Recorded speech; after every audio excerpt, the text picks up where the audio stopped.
అప్పుల బాధలు వెంటాడుతున్నాయా? అయితే 6 JVR వారి జాతిరత్నాలు ధరించండి. వెల్కమ్ టు మన టీవీ. మన టీవీ మన కోసం నేను మీ జర్నలిస్ట్ మనోజ్. చిన్నారి జాహ్నవి కిడ్నాప్ అయిన ప్లేస్లో ఉన్నాం. సో సరిగ్గా ఇదే ప్లేస్లో తను నడుచుకుంటూ వెళ్ళింది. ఇక్కడ నుంచి కరెక్ట్గా 10 మీటర్లు వెళ్ళిన తర్వాత ఆ అమ్మాయి కనిపించకుండా పోయింది. అయితే సీన్ ఎంట్రన్స్లో ఉన్నటువంటి ఒకసారి కెమెరా ప్యాన్ చేసుకో, అక్కడ ఉన్నటువంటి ఆ సీసీ కెమెరా ఇక్కడ దాకా రికగ్నైజ్ చేయలేకపోయింది. సో ఇక్కడ దాకా వచ్చింది మాత్రమే, ఇప్పుడు మనం ఏదైతే ఎగ్జాక్ట్గా నుంచున్న పొజిషన్ మాత్రమే సీసీటీవీ ఏదైతే ఆ ఫుటేజ్ ఇవ్వగలిగింది. సో దాంట్లో వచ్చింది కూడా వాస్తవానికి పిల్ల ఒక్కటే, పాప ఒకటే, చిన్నారి జాహ్నవి ఒకటే నడుచుకుంటూ వచ్చింది. వాస్తవానికి ఆ సీసీటీవీ ఫుటేజ్లో వాళ్ళ నాన్న గణేష్ కూడా ఉన్నాడు. సో ఇప్పుడు ఆ గణేష్ మనతో పాటు ఉన్నారు. ఒకసారి మాట్లాడదాం అసలు ఏం జరిగింది ఏంటి. గణేష్ గారు, ఏంటి అసలు పాప గురించి? సో ఇన్ని రోజులు అవుతుంది, ఎవరి మీద అనుమానం ఉందా? పోలీసులు ఎంక్వైరీలో ఇంకేమైనా లోపాలు ఉన్నాయనుకోవచ్చా? అటవీ శాఖ సరిగ్గా గాలింపు చేయట్లేదు అనుకోవచ్చా? మీకు పర్టికులర్గా మీ ఫ్యామిలీతో ఏమైనా గొడవలు ఉన్నాయి? ఫ్యామిలీతో గొడవలు అంటే ఏమీ లేవు సార్. పోలీసులు కూడా చాలా స్పీడ్గా వర్కింగ్ చేస్తున్నారు, ఫారెస్టులు కూడా. కానీ ఎక్కడ ఏం దొరకలేదు, చిన్న క్లూ కూడా దొరకట్లేదు అసలు ఈ రోజు 11 రోజులు. సో సరిగ్గా పాప ఏదైతే మిస్సింగ్ అయిన టైంలో దాదాపుగా ఈ అగ్రహారం రేంజ్లో ఉన్నటువంటి 7 సెల్ టవర్లు మొత్తం అనలైజ్ చేశారు. దాదాపుగా 5000 కాల్స్ అనలైజ్ చేశారు. సో వాటిలో కొంతమంది అనుమానితులను కూడా అరెస్ట్ చేశారు. సో అంటే నిజం బయటకు వచ్చే అవకాశం ఉంది అనుకోవచ్చా? ఎందుకంటే కొన్ని లాజికల్ పాయింట్స్ మనం కనెక్ట్ చేసుకుంటే అంత చిన్న పాప, ఆ కుక్క పిల్ల ఉన్నా సరే లోపలికి వెళ్ళే అంత సీన్ లేదు. ఎందుకంటే మీరు అక్కడ ఉంటారు, మీకు సరౌండింగ్స్లోనే ఉంటుంది, తిరుగుతూ ఉంటుంది, ఆడుకుంటూ ఉంటుంది, ఆ చెట్టు కింద ఉంటుంది అని చెప్పి మీ ఆవిడ కూడా చెప్పారు. సో అసలు మీరే అనుకుంటారు? ఎప్పుడు అలాగా పాప ఇంటికి అని ఎప్పుడు ఎలాగ వెళ్ళలేదు, ఈ రూట్ అని రాలేదు. ఆ రూట్ అంటే ఎక్కువ పాప కంటే ఐస్ క్రీమ్ ఎక్కువ ఇష్టం. ఐస్ క్రీమ్ గురించి ఆ రూట్ అంటే ఊళ్ళోకి తీసుకెళ్తాను, అంతే అంతే. ఊళ్ళో పిల్లలతో ఈ చిన్న జాహ్నవి మాట్లాడటం కానీ, ఊళ్ళోకి నేను పిల్లలతో గట్ట తీసుకెళ్ళను. ఇంటి దగ్గరే పాప ఆ చెట్టు దగ్గరే ఆడుకుంటుంది ఎక్కువగా, ఆ కుక్కతోనే ఆడుకుంటుంది ఎవరు. సో ఒకవేళ జాహ్నవి అడవిలోకి వెళ్ళింది అనుకుందాం, ఇన్ని రోజులు బట్టి సేఫ్గా ఉంటుంది కష్టం.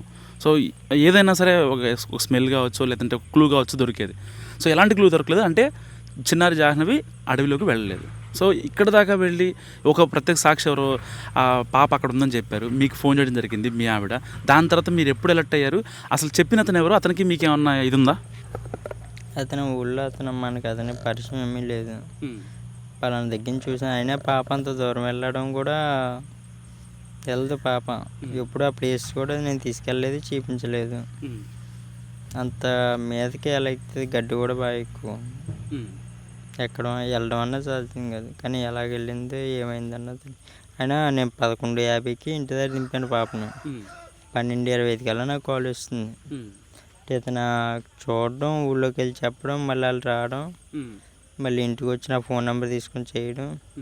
అప్పటికే 35 నిమిషాలు అయిపోతుంది. ఇంతట్లోనే పాప అతనికి ఇప్పుడు కనిపించింది. ఏమీ అర్థం కావట్లేదు అసలు. అదొక ప్లాన్ అనుకోవచ్చా? ప్లానింగ్ అనుకోవచ్చు.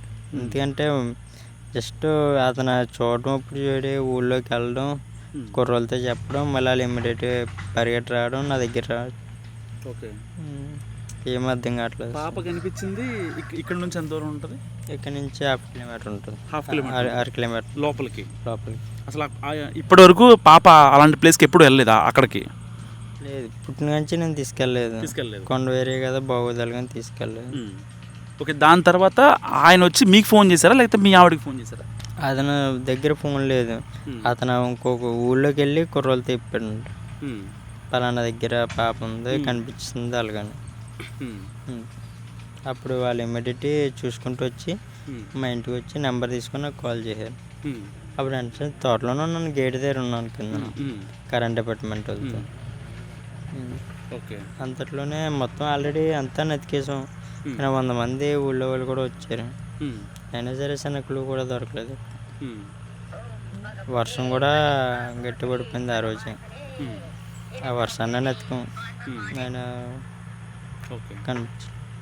ఓకే, ఆ రోజు నైట్ వర్షం పడిందా పాప తప్పిన తర్వాత? పాప తప్పిపోయిన 3 గంటలకి అలా పడిపోయింది వర్షం ఫుల్గా. ఒకవేళ ఆ బోరు బావులు ఏమన్నా ఇదే ఛాన్స్ ఉందంటారా? అటువంటి ఏమీ లేవు, ఏమున్నా సరే కప్పెడేస్తారు, ఇటుకెళ్ళి అలాంటివి ఏమి ఉండవు. ఓకే, మీరు ఎప్పుడైనా అంటే మీరు ఇందాక మీ అమ్మతో మాట్లాడి చెప్పారు 24 years నుంచి ఇక్కడే ఉంటున్నామని. సో అంత పెద్ద మృగాలు కావచ్చు ఇలాంటివి వచ్చి అలజడి చేసి మిమ్మల్ని భయపెట్టే అంత సిచ్యువేషన్ ఎప్పుడైనా గతంలో జరిగింది? అలాంటివి ఏమీ లేవు సార్. అలాంటివి ఏమీ ఇప్పుడు వచ్చి ఏమీ లేవు. నా చిన్నప్పటి నుంచి ఇక్కడ ఉంటున్నాను కదా, ఏమీ లేవు. అంత భయపెట్టి అంత జంతువులు కూడా ఏమీ లేవు సార్. ఓకే, అంటే పోలీసులు ఒకవేళ స్టార్టింగ్ నుంచి కిడ్నాప్ యాంగిల్లో కనుక చూసుంటే ఇంకొంచెం ఈ పార్టికల్లో దొరికేది అనుకోవచ్చా? అన్ని యాంగిల్ కూడా ట్రై చేస్తున్నారు. ఓన్లీ దాని కదా, మొత్తం ప్రతిదీ అన్ని చేస్తున్నారు. కానీ ఎటువంటి క్లూ దొరకదు. మీకు పర్టికులర్గా అంటే మీరు ఎప్పటి నుంచో ఇక్కడే ఉంటున్నారు కాబట్టి మీకు ఎవరి మీద అనుమానం ఉందా? అనుమానం అంటూ మనకు గొడవలు అంటే ఏముండవు సార్. ఎందుకంటే తోటలోనే ఉంటాం కాబట్టి మనకు గొడవలు గట్టి ఏముండవు. పర్టికులర్గా ఎవరితో అయితే మీకు గొడవలు లేవు? లేవు, గొడవలు అంటే ఏం లేవు.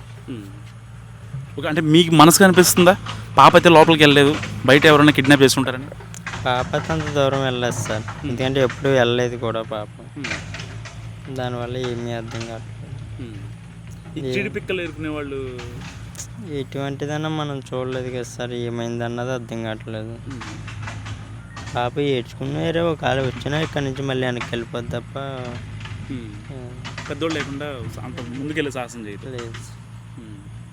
సోషల్ మీడియాలో అంటే మీరు యాడ్ అవ్వట్లేదనో ఇలాంటి కామెంట్స్ మీ మీద నెగిటివ్గా పెడుతున్నారు. వీళ్ళ నిర్లక్ష్యం వల్లే పాప దూరం అయిందా అన్నట్టు పెడుతున్నారు.